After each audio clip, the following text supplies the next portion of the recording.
'Tis the season for finals, stress, and the emergence of forgotten actors and AI-generated Christmas movie scripts.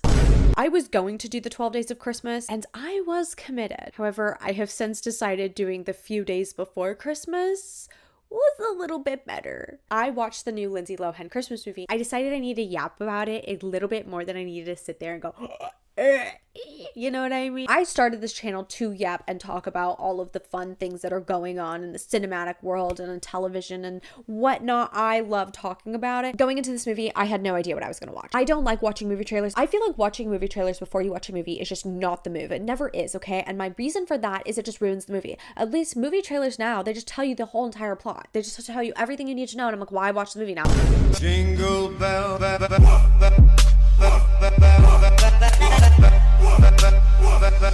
Lindsay Lohan is my favorite ginger ever. Don't come for me.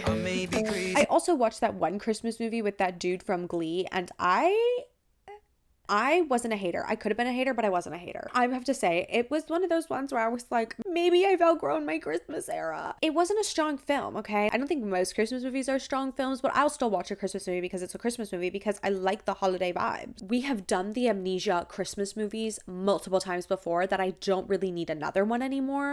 So anyway, I saw this new movie. I have to say,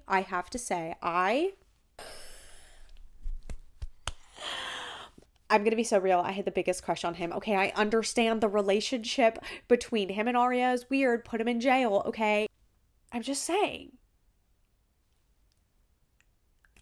It was an inappropriate relationship. I'm saying it was an inappropriate relationship, but there's actually no but. It's just inappropriate, period. The actor is cute, okay? And he was acting. It's not real. It's not real. I mean, obviously it happens IRL, but like it's not real because he's an actor.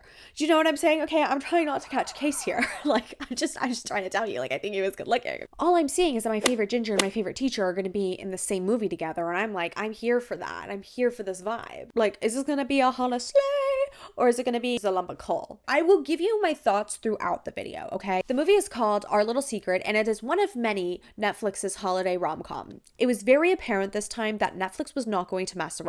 They wanted this to be messy. There were love triangles, and they put the amount of triangles that are in this photo. Do you know how many triangles are in this photo? No, probably not. There's a lot. Okay, you can pause the video to count, but like there's a lot of triangles, and that's how many were in this movie. I have never watched a Lindsay Lohan movie and thought, wow, this was a bad movie. If you're in a holiday movie, I can't take points off because it's a holiday movie. Like the script's already generated to be a holiday, corny, cheesy vibe. So it's like, you can't take points off for that. But what you can take points off of is like, did they do the amnesia plot? If they have amnesia in the movie, I'm instantly taking 4 points off. Okay, that's putting you at a 6.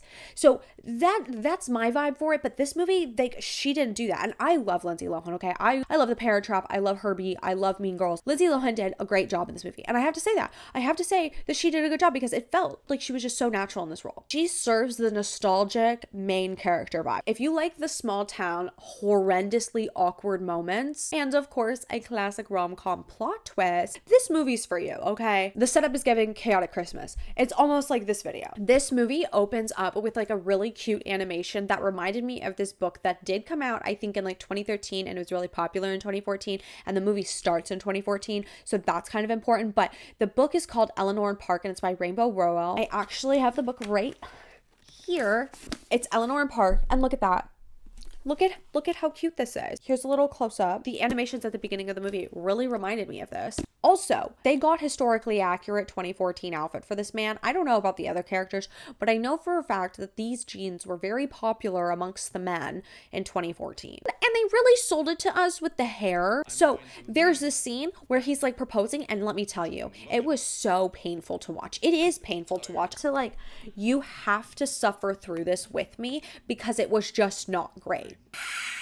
That scene made me almost want to not watch the rest of the movie, but then I was like, okay, it can't possibly get worse than this scene. You started us off in hell that there's nowhere to go but up. I was wrong, okay? And we'll get to that in a minute. Let's go here. My issue is that there's a plot later that emphasizes that this woman, Lindsay Lohan's character, her name is Avery, is this business-driven woman, okay? And that she is a girl boss. However, You are given no context to this, so it doesn't make sense later on. It's 10 years later. I see her walking aggressively fast and worried that she's like gonna miss something, and she's in ripped jeans, and I'm like, oh my gosh, okay, what are we doing? What's the vibe here? And she's just like worried about what bottle. And I'm like, my frontal lobe's starting to develop, so I can start putting together pieces now. Yay! To like develop thoughts that are cohesive. When you are a business person and you have an MBA or you have any business background, you also have, I'm assuming, that you would have networking skills. Like that is just the nature of your job.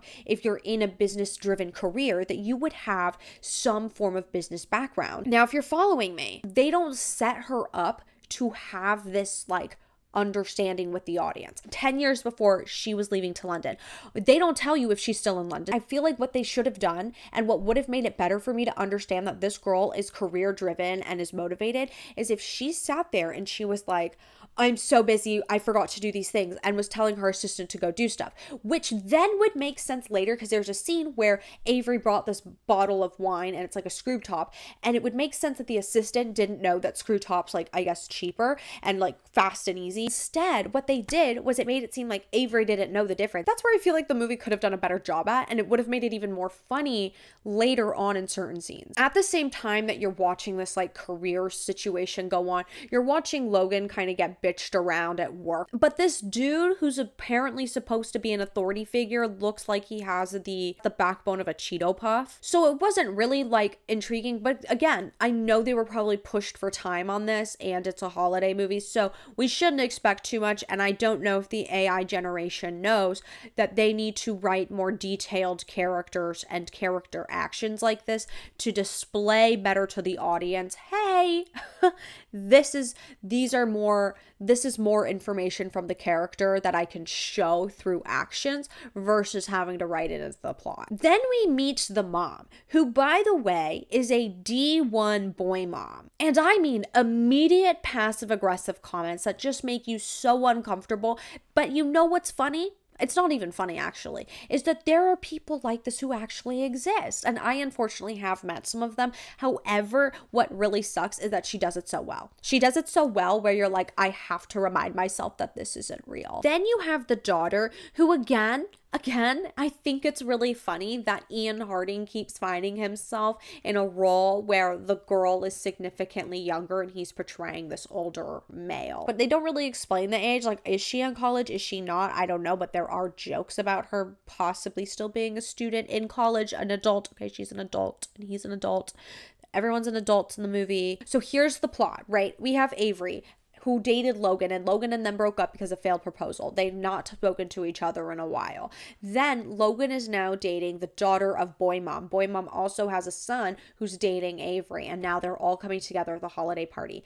Crazy. Their idea of not having the holiday implode is to pretend that they don't know each other. Spoiler alert. It implodes anyways, but at least we have a little bit of fun getting there. We get fun holiday dinners, some passive-aggressive comments, some creepy portraits. With this movie, the truth comes out in like the most dramatic way possible. But like, it isn't even the truth that you think is gonna come out. Like, there's more revealed, and it's kind of like an onion. Like, you just keep going and going and going, and you're like, oh, there's a lot. So there's a lot of people involved. Even the principal from Mean Girls is involved, which is cool. That's kind of like a nice like resurgence of the cast. Is this movie predictable? Of course. Yes, you can see almost everything coming from a mile away. But I think that's part of the fun, is then you get to kind of test your movie watching abilities. You get to test, do you know Christmas plots? Do you know cinematic structure? Do you know key plot points? Because if you do, then like you're gonna have fun watching this movie. Like, because you'll get to guess what's gonna come, and then you get to be like, oh my gosh,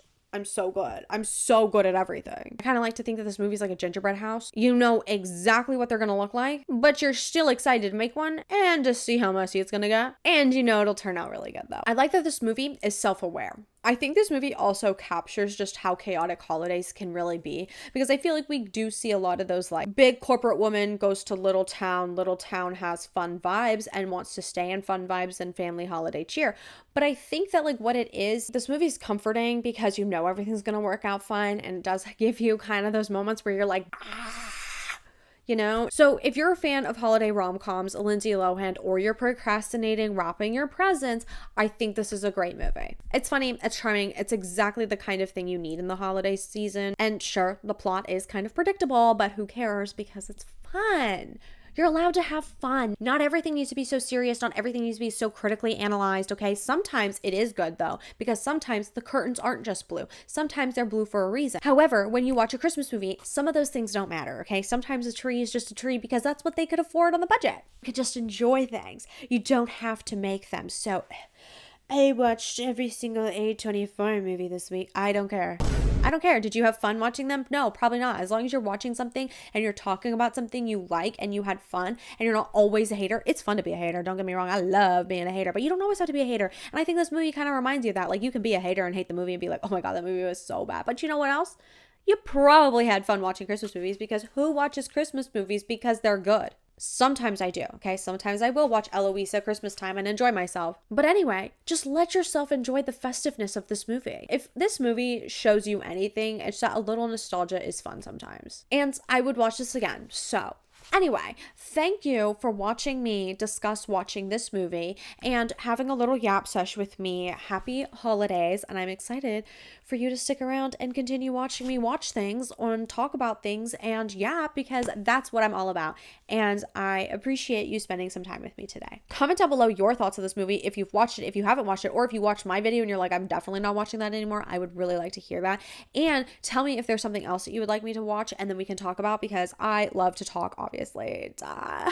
So I would really like to do that. Anyway, thank you so much for spending some time with me. I hope you have a happy holiday, and I'll see you later.